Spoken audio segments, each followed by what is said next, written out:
للمتقين والصلاة والسلام على رسوله الأمين وعلى آله وصحبه أجمعين ومن تبعه بإحسان إلى يوم الدين أما بعد فأعوذ بالله من الشيطان الرجيم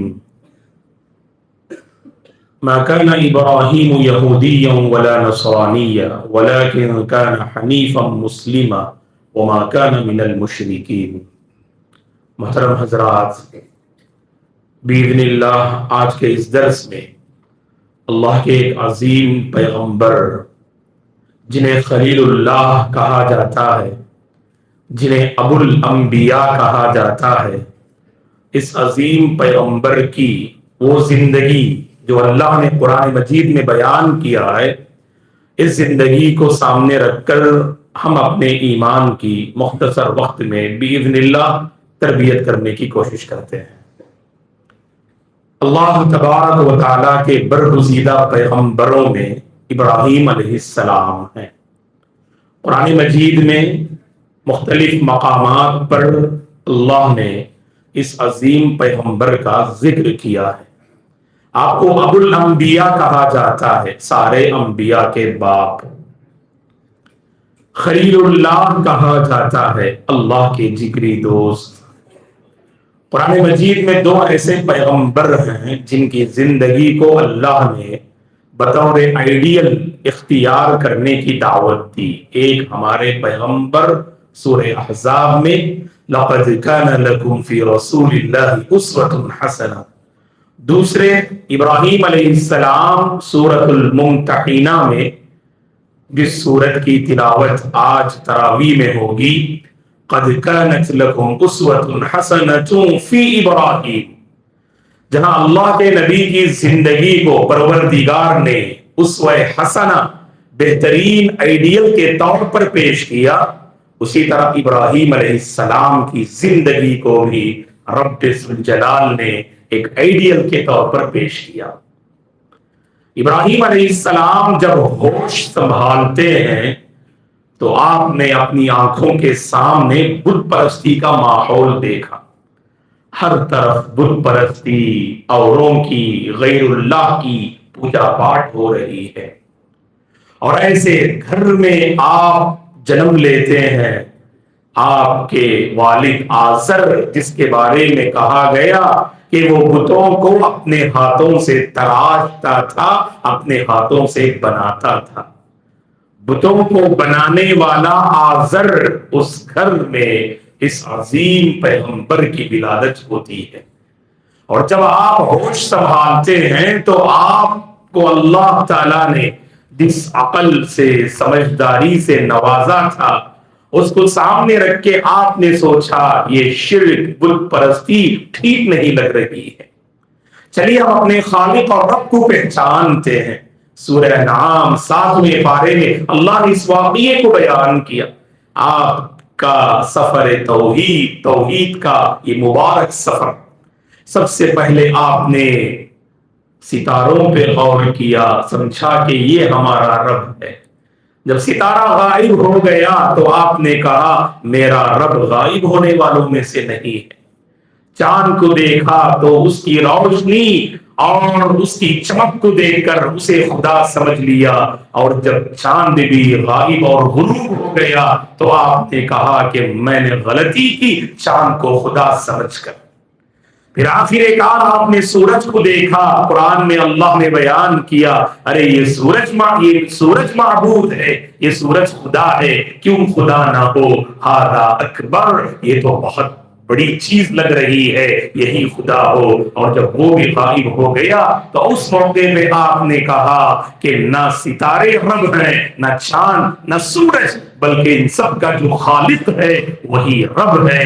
لہٰذا آپ کی زبان مبارک سے توحید کے یہ الفاظ نکلے، انی وجہت وجہی للذی فطر السماوات والارض حنیفا وما انا من المشرکین، میں اپنی ذات کو اس اللہ کے حوالے کرتا ہوں جو آسمان و زمین کا خالق ہے، پوری یکسوئی کے ساتھ، ادھر ادھر پلٹے بغیر صرف اپنے آپ کو اللہ کی طرف متوجہ کراتا ہوں، اور میں شرک کرنے والوں میں سے نہ ہوں۔ اللہ تعالیٰ نے آپ کو نعمت توحید عطا کی۔ دیکھو دوستو، جیسے ہی توحید ملی نا، یہاں پر ایک پیغام دیکھو، بت پرستی کا ماحول تھا، غلط ماحول تھا، خود کو آپ نے اس کے حوالے نہ کیا، بلکہ آپ نے اپنے آپ کی ایسی تربیت کی، اس غلط ماحول سے خود کو آپ نے بچائے رکھا۔ حقیقت میں کمال یہی ہے، لوگ کبھی ماحول کا سہارا دیتے ہیں، ماحول کا بہانہ بناتے ہیں، ماحول ٹھیک ہوتا تو ہم ٹھیک ہوتے مولانا۔ ماحول جیسا بھی ہو، اگر میرے اور آپ کے دل کی اگر صحیح تربیت ہوئی ہو، اسی تربیت کے ساتھ ماحول کا مقابلہ کیجئے، ماحول کو قابو میں کر سکتے اور خود کو ہلاکت اور تباہی سے بچا سکتے ہیں۔ یہ نبی ابراہیم کی زندگی کا پیغام ہے۔ اور جیسے ہی آپ کو نعمت ملی، سب سے پہلے آپ نے گھر کی فکر کی اور اپنے والد کی خدمت میں حاضر ہوئے۔ سورہ مریم میں اللہ نے اس واقعے کو بیان کیا۔ توحید ملی، صحیح راستہ ملا، اللہ کی بندگی ملی، دیکھا کہ والد اس سے محروم ہے۔ ارے وہ اپنے ہاتھوں سے بتوں کو بناتے ہیں، چلو اپنے والد سے دعوت کا سفر شروع کرتے ہیں، توحید کا آغاز کرتے ہیں۔ والد محترم کو سمجھایا آپ نے، اور سمجھانے کا کتنا نرالا انداز! اللہ اکبر!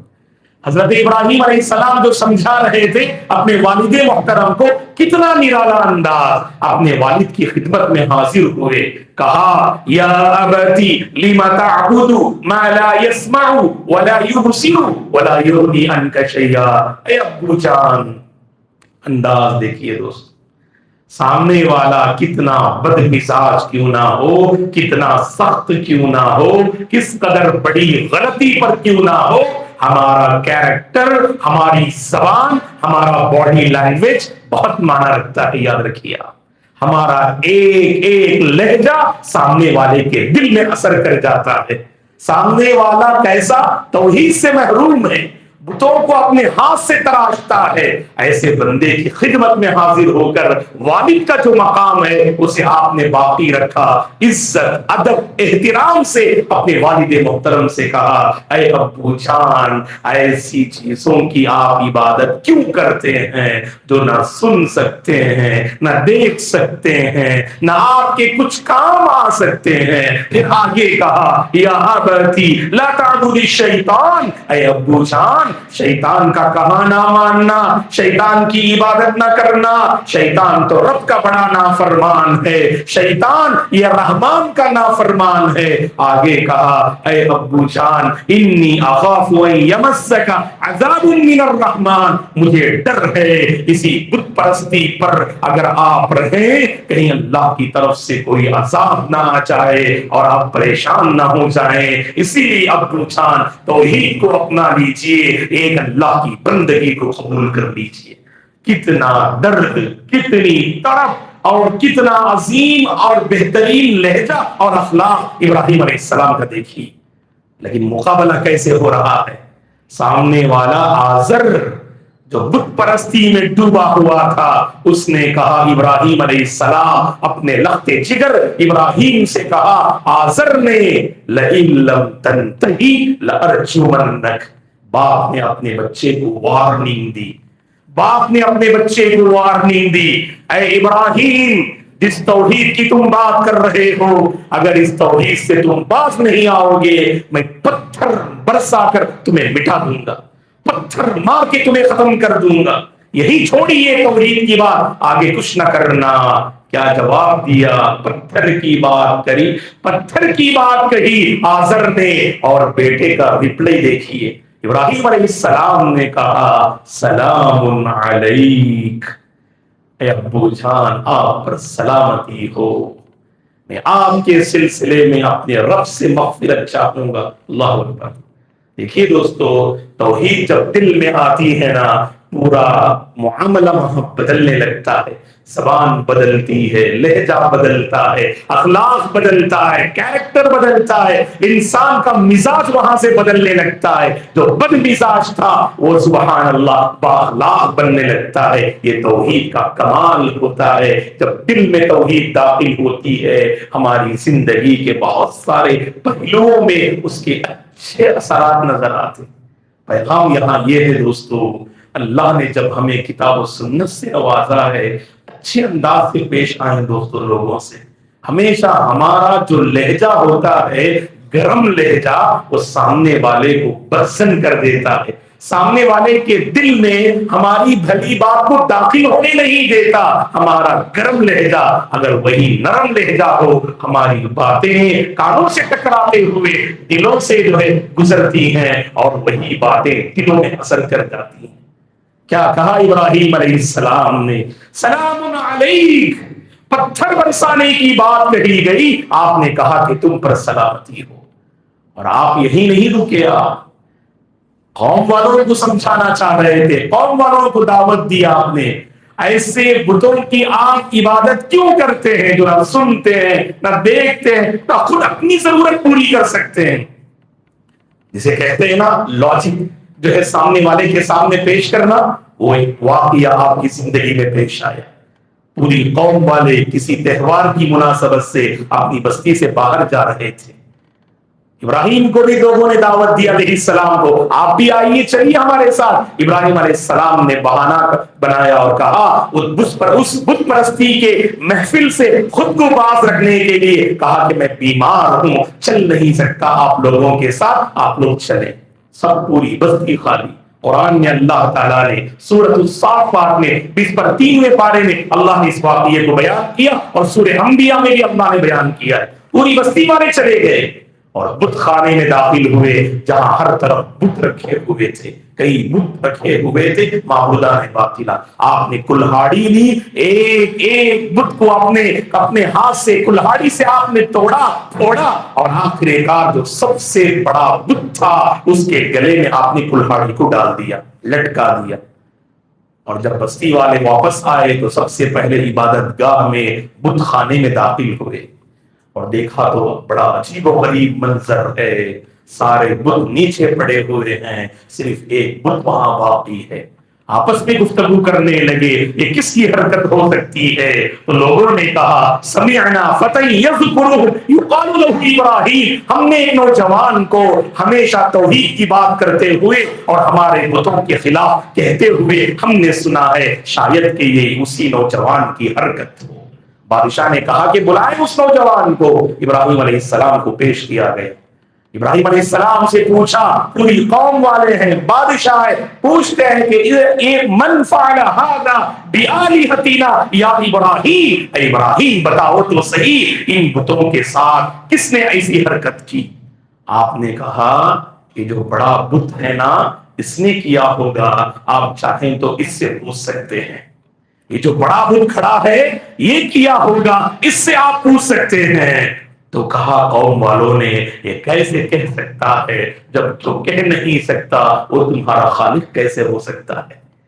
انہوں نے عقل کو اپیل کرنے والی بات کہی کہ جب یہ بڑا بت کچھ کہہ نہیں سکتا، کچھ خبر دے نہیں سکتا، تو پھر بتاؤ تو صحیح، جس کی تم پوچھا کر رہے ہو وہ تمہارے کیا کام آئیں گے، بتاؤ تو صحیح۔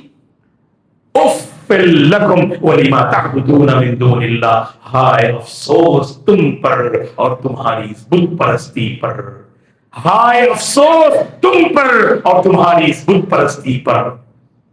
وہاں پر قوم والے بھڑک اٹھے اور بادشاہ نے اپیل کرتے ہوئے، چیلنج کرتے ہوئے کہا، تمہارا رب کون ہے؟ تو سورہ بقرہ میں اللہ نے ذکر کیا اس واقعے کو کہ وہاں پر بادشاہ کے سامنے آپ نے توحید کو پیش کیا، ربی الذی یحیی و یمیت۔ نمرود بڑا ظالم بادشاہ تھا، اس نے پوچھا ابراہیم علیہ السلام سے، تمہارا رب کون ہے؟ کہا ابراہیم علیہ السلام نے اپنے رب کا انٹروڈکشن کرتے ہوئے، میرا رب وہ ہے جو زندہ کرتا ہے اور موت دیتا ہے۔ بادشاہ نے کہا، یہ کام میں بھی کرتا ہوں، تمہارا رب کیا ہے؟ میں بھی کرتا ہوں۔ ایک آدمی کو بلایا جس کو سزائے موت تھی، اس کو اس نے آزاد کر دیا، دیکھو اس کو موت کی سزا تھی، میں نے اسے زندہ آزاد کر دیا، اور ایک بندہ تھا اسے بلا کے قتل کر دیا، میں موت بھی دیتا ہوں اور میں زندہ بھی کرتا ہوں۔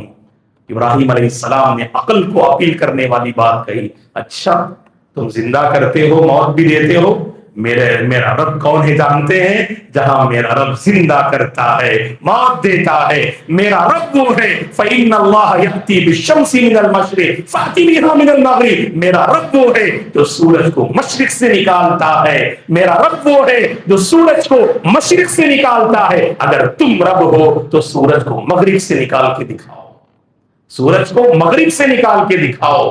فَبُهِتَ الَّذِي كَفَرَ، یہ کافر ہکا بکا رہ گیا، جواب دے نہیں سکا۔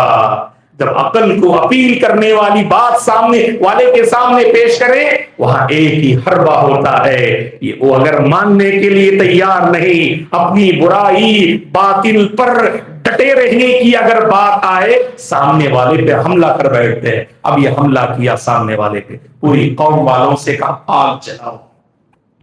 اگر تم چاہتے ہو کہ اپنے بتوں کی مدد کرو تو ابراہیم کو مٹانا ہے، ابراہیم اگر زندہ ہے تمہارے بتوں کے لیے خطرہ ہے، تمہاری بت پرستی کے لیے خطرہ ہے۔ اگر تم اپنے معبودوں کی مدد کرنا چاہتے ہو، اللہ المستعان۔ دیکھیے دوستو، جب انسان توحید سے ہٹتا ہے، عقل کیسے پیدل ہوتی ہے، عقل کیسے پیدل ہوتی ہے کہ یہاں پر بت اگر واقعی معبود ہو تو وہ اپنے پوجا پاٹ کرنے والوں کی اسے مدد کرنا چاہیے۔ یہاں معاملہ یہ ہے کہ پوجا پاٹ کرنے والے اپنے بتوں کی مدد کی بات کر رہے ہیں۔ انصروا آلہتکم ان کنتم فاعلین، کہ کہا لوگوں نے اور بادشاہ نے اگر تمہیں کچھ کرنا ہی ہے، اپنے بتوں کی مدد کرنی ہے، ابراہیم کو مٹانا ہے۔ آگ بھڑکائی گئی، آگ بھڑکائی گئی، واقعہ پیش آیا، پوری قوم والے منظر دیکھ رہے ہیں اور نبی ابراہیم علیہ السلام کو آگ میں ڈالا جاتا ہے۔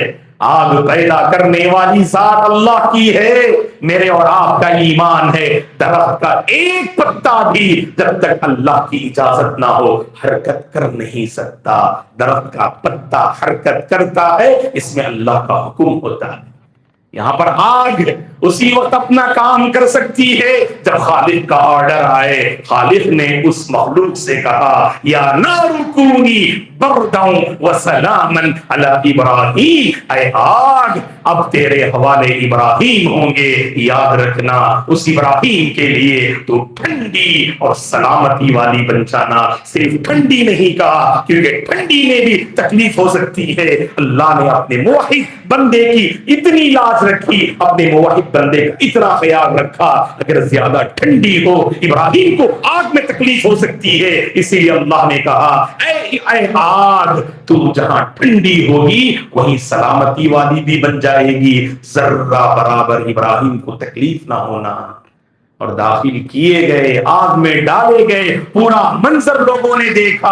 اللہ اکبر۔ سورہ انبیاء میں اللہ نے بیان کیا، آپ کی زبان سے یہ الفاظ تھے حسبنا اللہ ونعم الوکیل، ایک اور روایت میں حسبی اللہ ونعم الوکیل، اللہ میرے لیے کافی ہے، وہ کیا ہی بہترین کارساز ہے۔ غزوہ احد کے موقع پر جب واپسی کے بعد مسلمانوں کو ڈرایا گیا، اللہ کے نبی کو پریشان کیا گیا، کفار مکہ دوبارہ مدینہ پر حملہ اور اٹیک کرنے کے لیے آ رہے ہیں، اللہ کے نبی کی زبان سے، صحابہ کی زبان سے یہی ذکر جاری ہوا، قالوا حسبنا اللہ ونعم الوکیل۔ اللہ کے بندو، جب بھی زندگی میں کوئی بڑی آفت آئے، مصیبت آئے، گھبرانے لگے، پریشان ہونے لگے، اس موقع پر یہ ذکر کا اہتمام کر لینا، دل کو تسلی ملے گی، اللہ کی طرف سے مدد آئے گی۔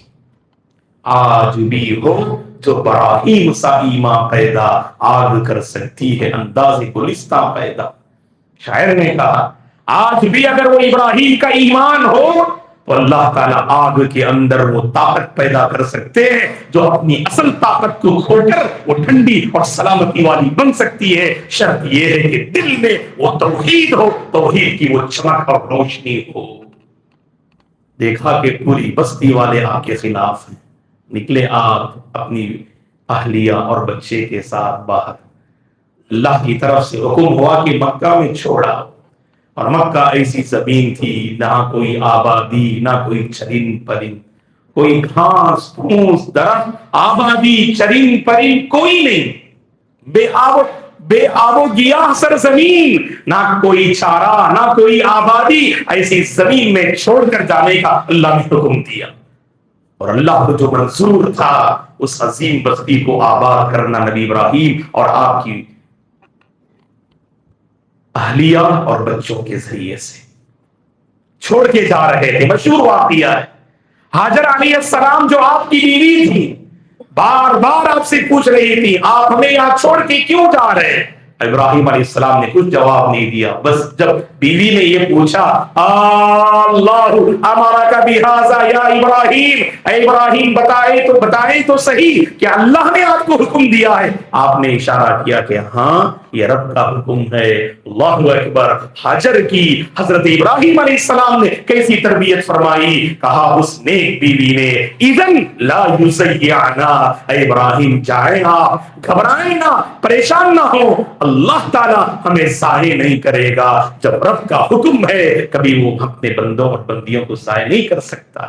یہ ایمان آپ نے پیش کیا۔ فلسطین گئے آپ، مختلف مقامات گئے، داعی بن کر دعوت آپ کا مشن ہے، اس مشن کو پورا کرنے کے لیے فلسطین کا رخ کیا اور کئی خطوں میں آپ نے دعوت دی، اور پھر جب آئے مکہ، اللہ اکبر، ابراہیم علیہ السلام کے فرزند اسماعیل علیہ السلام چلنے پھرنے کے قابل بن گئے۔ اللہ کی طرف سے حکم ہوا کہ اپنے لخت جگر کو لے کر، اسماعیل کو لے کر کعبے کی دوبارہ تعمیر کرنا۔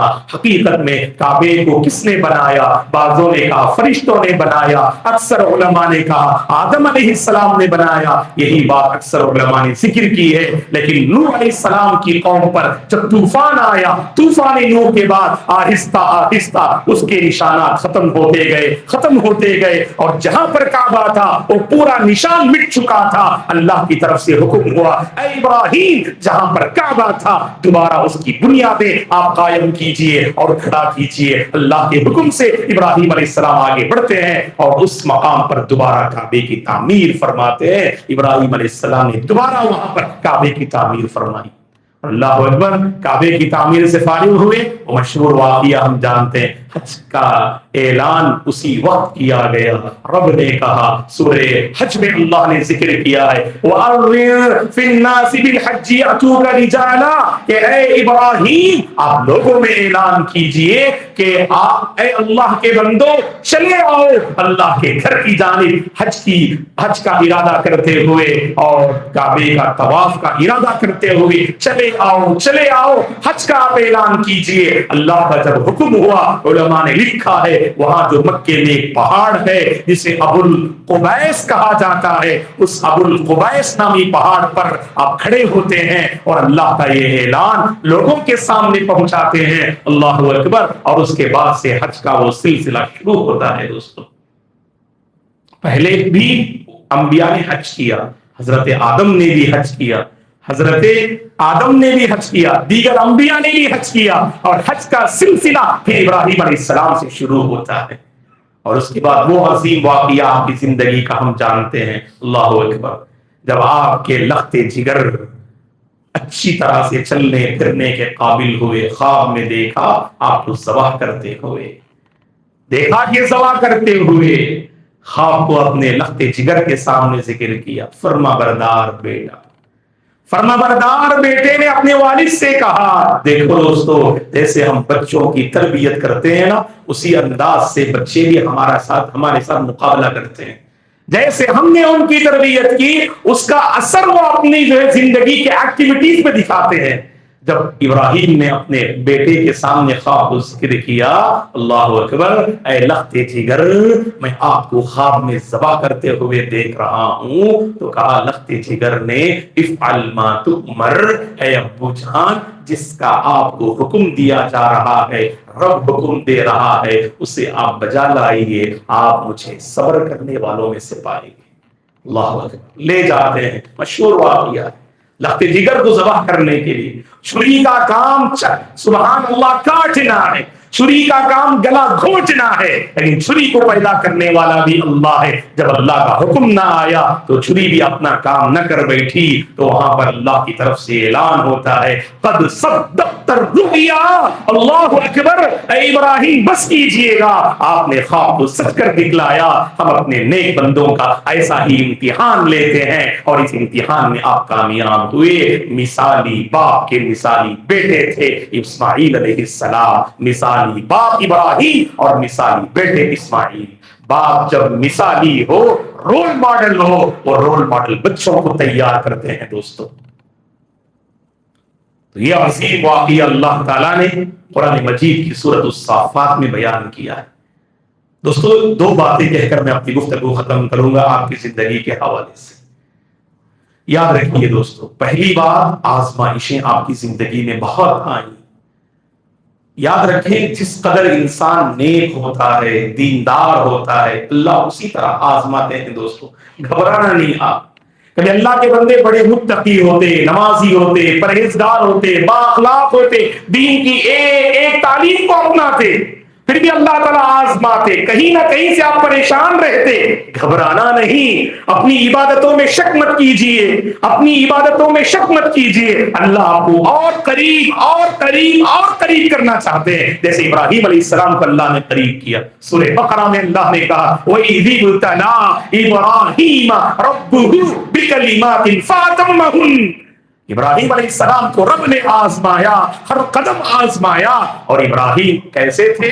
اللہ کے ایسے نیک بندے تھے، ہر آزمائش میں کامیاب رہے، توحید پہ باقی رہے، صبر کا دامن تھامتے رہے، اللہ سے اپنے تعلق کو باقی رکھے، تب چل کر آزمائش میں کامیاب ہوئے۔ اللہ نے کیا کیا؟ انی جاعلک للناس اماما، آپ کو لوگوں کا امام بنایا، مقام امامت پر اللہ نے فائز کیا۔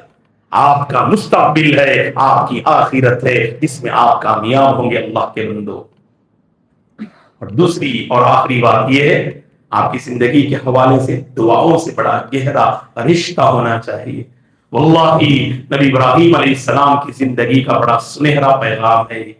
اپنی زندگی کو دعاؤں کے حوالے کیجیے۔ کئی دعائیں الحمدللہ اس رمضان ہم نے آپ کے حوالے کی، دعائیں یاد کیجیے گا دوست، اپنی زندگی کو دعاؤں سے جوڑیے گا، واللہ آپ کی زندگی محفوظ رہے گی۔ اللہ آپ کے قدموں کو، آپ کے دلوں کو اللہ مضبوطی عطا فرمائیں گے، اللہ ہر قسم کی بلا سے آپ کی حفاظت کرے گی۔ بت پرستی کے ماحول سے خود کو اور بچوں کو بچانے کے لیے آپ نے دعا کی وَجْنُبْنِي وَبَنِيَّ أَن نَّعْبُدَ الْأَصْنَامَ۔ جب بات آئی بچے کی عمر کے ایسے مرحلے میں جہاں بچے نہیں ہوتے، لیکن اللہ سے اس قدر درد مندانہ آپ نے دعا کی ربی هب لی من الصالحین، اے اللہ مجھے نیک اولاد عطا فرما، تو اسماعیل علیہ السلام اور اسحاق علیہ السلام کی شکل میں اللہ نے آپ کو عظیم فرزندان عطا کیا۔ اور پھر گھر والوں کی تربیت کے لیے آپ نے اللہ سے دعا کی رب اجعلنی مقیم الصلاۃ ومن ذریتی ربنا وتقبل دعا ربنا اغفر لي ولوالدي وللمؤمنين يوم يقوم الحساب۔ اور پھر ہر نیک عمل کے بعد آپ نے اس کی قبولیت کی فکر کرتے ہوئے کعبے کی تعمیر سے فارغ ہوئے۔ بڑا عظیم عمل ہے، کہیں انسان نیک عمل کے بعد غرور میں مبتلا نہ ہونا، ہر نیک عمل کے بعد اللہ سے مانگنا ربنا تقبل منا انک انت السمیع العلیم، اے اللہ ہم نے ایک نیک کام کیا ہے، اسے قبول فرما۔ تو انسان کے اندر عاجزی آتی ہے، انسان غرور میں مبتلا نہیں ہوتا ہے۔ بعض اللہ کے بندوں کو اپنی عبادتوں کا بڑا غرور ہوتا ہے، اپنی نیکیوں کا بڑا غرور ہوتا ہے، ایسی دعائیں کرنے سے انسان کو عاجزی نصیب ہوتی ہے۔ ابراہیم علیہ السلام سے اللہ نے کتنا بڑا کام لیا کہ کعبے کی تعمیر کتنا بڑا کام ہے، کام سے فارغ ہوئے آپ کی زبان سے یہ الفاظ ربنا تقبل منا انک انت السمیع العلیم۔ اور آخری دعا اسے کہہ کر میں اپنی گفتگو ختم کروں گا، اتنے عظیم پیغمبر، اتنے عظیم پیغمبر اللہ نے قرآن قرآن نے کہا کہ یہودی کہتے ہیں یہ ہمارے پیغمبر ہیں، نصرانی کہتے ہیں، عیسائی کہتے ہیں یہ ہمارے پیغمبر ہیں، اور مشرکین کہتے ہیں یہ ہمارے ہیں، اللہ نے کہا ابراہیم نہ یہودی تھے، ابراہیم نہ عیسائی تھے، ابراہیم نہ مشرک تھے، ولکن کان حنیفا مسلما، ارے وہ تو ایک فرما بردار توحید پر قائم اللہ کے ایک فرما بردار مسلمان بندے تھے۔ ایسے عظیم پیغمبر اپنی آخرت کی فکر کرتے ہوئے اللہ سے دعا کرتے ہیں وَلَا تُخْزِنِي يَوْمَ يُبْعَثُونَ، اے اللہ جب سارے لوگ میدان محشر میں کھڑے ہوں گے نا اس وقت مجھے ذلیل نہ کر۔ کیسے پیغمبر، اللہ نے اتنا اونچا مقام عطا کیا پھر بھی دل دیکھیے آخرت کے ڈر سے کیسے کانپ رہا ہے، اللہ سے دعا کر رہے ہیں اے اللہ جب پورے لوگ وہاں کھڑے ہوں گے میدان محشر میں مجھے ذلیل نہ کر، مجھے رسوا نہ کر، ولا تخزنی یوم یبعثون، ولا تخزنی یوم یبعثون، وہ دن کیسا ہوگا یوم لا ينفع مال ولا بنون، نہ مال کام آئے گا نہ اولاد کام آئے گی، جو قلب سلیم کے ساتھ پاکیزہ دل کے ساتھ آئے بس وہی وہاں کامیاب ہوگا۔ بس دعا کیجئے گا اللہ تعالیٰ مجھے اور آپ کو ایسے عظیم پیغمبر کی زندگی کو سامنے رکھتے ہوئے اپنے ایمان کی تربیت کرنے کی وہ توفیق عطا فرمائے، اپنے دلوں کو سنوارنے کی وہ توفیق عطا فرمائے، آزمائشوں کے موقع پر دامن صبر کو تھامنے کی اللہ توفیق عطا فرمائے، مرتے دم تک ایمان پر قائم و دائم رہنے کی اللہ ہم سب کو توفیق عطا فرمائے، اس نعمت توحید کی حفاظت کرنے کی اللہ ہمیں توفیق عطا فرمائے، اپنے بچوں کی صحیح تربیت کرنے کی اللہ ہمیں توفیق عطا فرمائے، دعاؤں سے گہرا رشتہ قائم رکھنے کی اللہ مجھے اور آپ کو توفیق عطا فرمائے، اللہ ہماری دعاؤں کو قبول فرمائے، اللہ ہماری زندگی کی بلاؤں کا خاتمہ فرمائے، اللہ ہم سب کو پرسکون زندگی نصیب فرمائے۔